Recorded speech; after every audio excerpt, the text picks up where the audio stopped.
everyone. Is my mic working? It is. Hi everyone, I am Jen, and I am the head of partnership solutions at the Daily Mail. I will start out by saying public speaking is not my jam typically at all.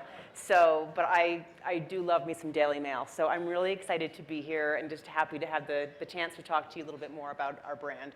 Hopefully, since this is a publishing summit, everyone here knows a little bit about the Daily Mail. When I started working there in November, I did encounter a lot of people in my personal life who had no idea what the website was, and that made me cry a little bit. It was sad. So it's actually a brand that's 120 years old in the UK, and it's still alive and thriving, both in print and online.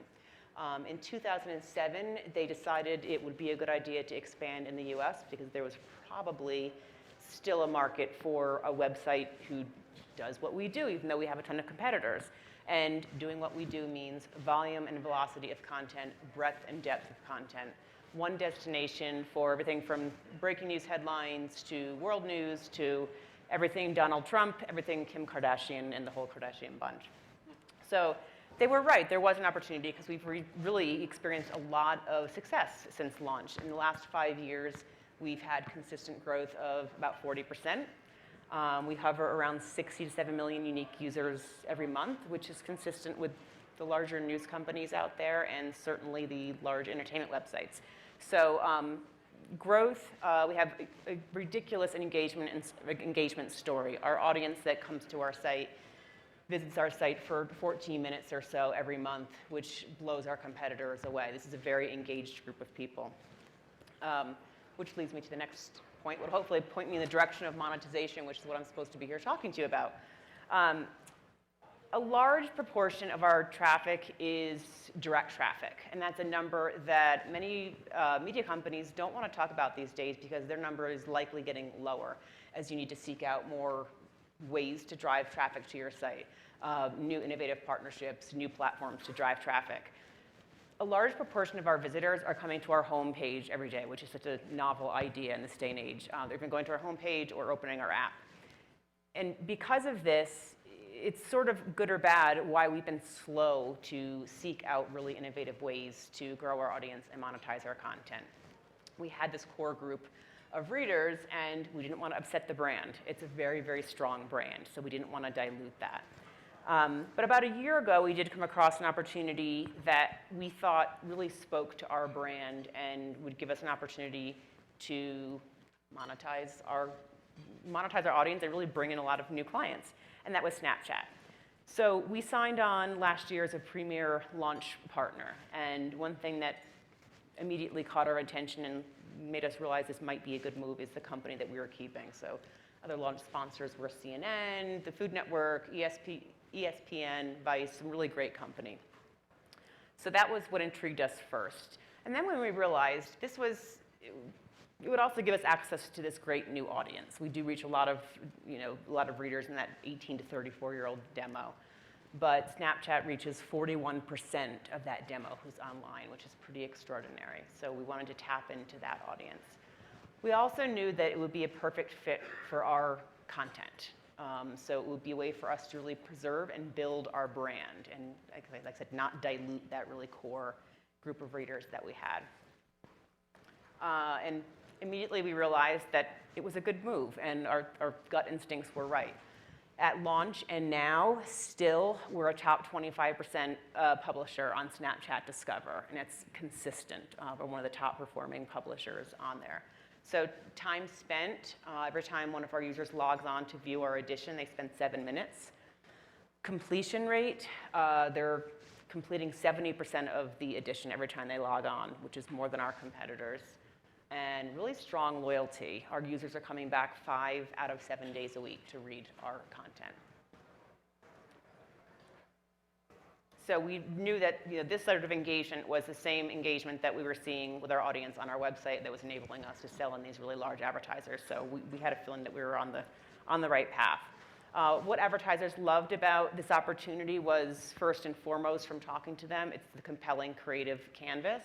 So they're able to really align with this great dynamic content that we have with a full screen creative that really somehow doesn't interrupt the user experience. It sort of enhances it. especially if you sell in the right type of advertisers. We were able to, last year was our first year selling it, we were able to break a lot of new categories, or a lot of new advertisers that we hadn't gotten before, were at least categories or campaigns from clients that we were already getting. So like Macy's and P&G are two examples. They came to us, RFP'd us for certain campaigns that we weren't going to be able to win, and this was an exciting piece to add to the overall buy. New categories that we've been able to really make some leeway with are fashion and packaged goods. We get some business, but then we were able to open the door to the Burberrys of the world, and American Apparel just signed on, as well as Stride and Perrier in the packaged goods. So we were able to increase revenue. Last year, Snapchat accounted for 17% of our total company revenue. No way to tell if all of those clients, would have advertised with us if we hadn't had the Snapchat, or maybe they would have anyway, but 17% in the first year is pretty extraordinary. This year, we are on track to increase that Snapchat revenue by 100%. So we're really putting a lot of oomph behind our efforts. Now, how do we do that? We don't treat our partnership with Snapchat as a separate entity. We really work hard to position it as a core part of our brand, a core part of who we are. So when we build it into pitches, it's not an add-on. It's a core part of any integrated idea that we're putting out there. We make sure that we emphasize what Snapchat is offering that we can't on our site. So we bundle it in with what we're already offering. When we do sell it, we sell that full page canvas. We sell takeovers. So if any given day you're logging on to our Discover platform, you're going to see one advertiser, and they're totally getting all the exposure on one given day, 100% share of voice.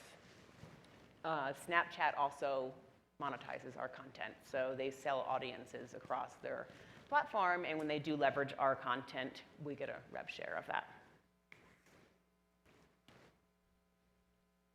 So key takeaways, I would say, know your brand. And that's very obvious, and we all feel here that we would know our brand. But what I was trying to articulate here is that being picky with the partnerships that you're picking, it's not a bad thing. If you need to wait around to find one that is really right for you and enables you to preserve that brand, it's probably a good thing. So it's difficult in this day and age where there's so many shiny pennies out there, or someone gives you a great sales pitch and you feel like if we don't get on board with this, we're screwed. But it's not more is better. It's the finding time to really know your brand and knowing what would be a great extension for your brand. Selecting partnerships based on set priorities. So internally, we have a checklist of things that we look at in order to determine if the partnership is right for us. And it's not a novel idea. Most companies have that sort of checklist, but it's always worth the reminder so that when you do see that shiny penny, you don't just go for it.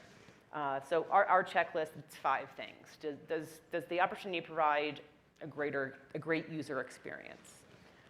Does it allow us to determine how our content is presented on the platform? Is our branding clear and prominent at all times? And are we allowed to make money with this platform, or is it just a fun extension? We have to be able to monetize. And are we intrigued enough about the partnership that we know we're in it for the long haul? Are we excited about the positioning of this platform? And we know that as they continue to grow and innovate, we'll be able to grow and innovate with them and continue to make more money. So for Snapchat, for us, the answer to all of those was yes. So it was the perfect partnership. And then the last thing I would say is, once you commit, dedicate the resources, which I've basically said throughout this presentation. But we continually educate our sales staff on what our offering is. The team from Snapchat was just in our office on Friday giving us a sneak peek into what they'll be developing and rolling out in the spring, so that we can, sort of give our sales staff enough lead time to start figuring out who to sell to and how we can position this stuff. Continually updating the sales collateral. Again, it's not just one thing that we offer. It's figuring out how to creatively incorporate it as part of our brand. Putting editorial power behind the platform. That's a huge one. And I think a huge reason that we've been successful with it is that When we first signed on, Snapchat said you should probably create 5 pieces of content for your daily edition. We created 10. And now we're creating 20, which is a lot more than other publishers who are on the platform. And that's showing in the engagement. That's why our engagement numbers are higher, and that's why we're able to sell into it. So we have a dedicated team that's responsible for producing this content on Snapchat every day. It's not just our editors are curating and throwing it up there. It's a lot of the same content, but they sit back and try to understand what's going to perform the best based on metrics that we've seen, and we really dedicate the resources to that. So I think that's a big reason why I've been able to make the money, is real commitment, real return is what we say. That's all she wrote. Cool, Jennifer, that was great. So 20 pieces of content a day. Yes. How big is the team? It's only about 3 people. 3 people? From what I understand. They sit Oh over my an God. editorial. We don't They're really busy. talk to them a lot. They're Yeah. busy.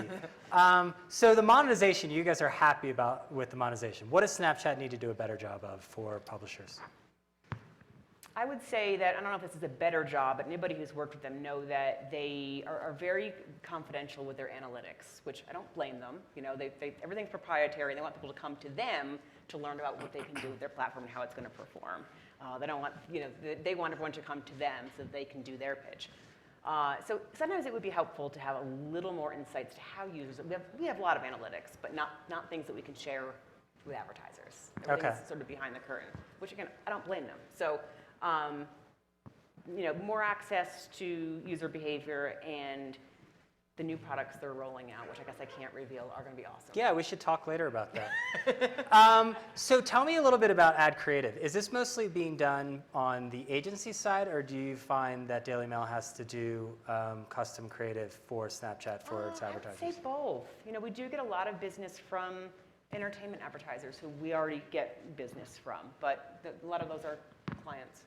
So it's a real mix. But they might have vertical video. And yes. Okay. Yes, but it is a matter of, you know, if I had to guess why some clients are, you know, more willing to take that leap, and I've experienced this at other points in my career, clients want some hand-holding sometimes. Yeah. Snapchat, what is that? How does it work? What is it? So as long as you have the proper pitch for them and you can really show them it's going to work, it could be agency or client.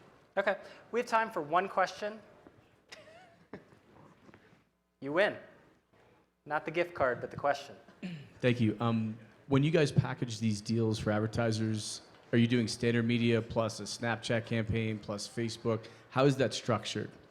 Standard media plus Snapchat, creatively packaged so they seem like they're really working together. You know, as you know, a lot of RFPs have, you know, we want a social extension. So they want to check that box. They also want high impact. They also want to do audience targeting. So it's about really designing that pitch so it seems like one cohesive idea, and it's going to all work together to help them achieve their objectives. Is it individual line items, or is it all part of like added value with one price, or is there a CPM associated with everything? Never added value. Yeah, it has a line item.